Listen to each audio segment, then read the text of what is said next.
مرسی T V, پیغام رحمت۔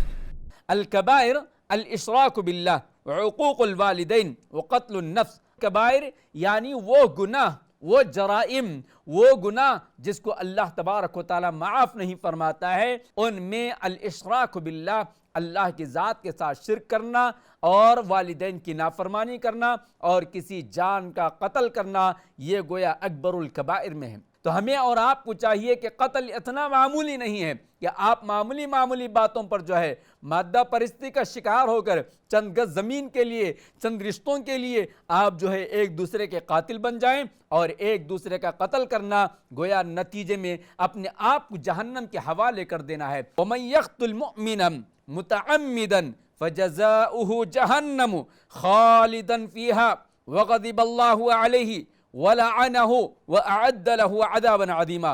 اللہ اکبر۔ آپ اس آیت کریمہ پر غور کیجئے کہ قتل ناحق کرنے والے، ایک مومن کا قتل کرنے والے کے لیے کس قدر وعیدیں ہیں اور کس قدر سزائیں بتائی گئیں۔ اللہ نے فرمایا وَمَن يَقْتُلْ مُؤْمِنًا مُتَعَمِّدًا، کوئی بھی کسی بھی مومن کا جو ہے قتل عمد کرتا ہے، جان بوجھ کر قتل کر دیتا ہے، تو ایسے آدمی کی سزا یہ ہے فَجَزَاؤُهُ جَهَنَّمُ، کہ ایسے آدمی کا ٹھکانہ جہنم ہے، خالداً فیہا، جس میں وہ ہمیشہ ہمیشہ رہے گا۔ وغضب اللہ، اور اللہ کا غضب اس پر نازل ہوگا اور اللہ تعالیٰ کی لعنت اس پر نازل ہوگی۔ اور اللہ نے فرمایا کہ ایسے آدمی کے لیے، ایسے قاتل کے لیے جو ہے قیامت کے دن اللہ تبارک و تعالیٰ دردناک عذاب تیار کر کے رکھیں۔ نوجوانوں، تم آج جو باتوں پر قتل کر رہے ہو، تھوڑی تھوڑی چیزوں پر تم ایک دوسرے کا خون پی رہے ہو، دن دھاڑے روڈوں پر قتل کیا جا رہا ہے، گھروں میں گھس کر مارا جا رہا ہے، دھوکے سے بلا کر مارا جا رہا ہے، آخر ان تمام جرائم کے ذمہ دار کون؟ ان تمام جرائم کے ذمہ دار والدین ہیں، اساتذہ ہیں اور قوم و ملت کے رہنما اور رہبر ہیں۔ لہٰذا ہمیں چاہیے کہ اپنے نوجوانوں کو کنٹرول میں رکھیں، اپنے نوجوانوں کی صحیح تعلیم و تربیت کا انتظام کریں، ان اسباب کو تلاش کریں جن اسباب کی وجہ سے یہ قتل کے واقعات رونما ہو رہے ہیں۔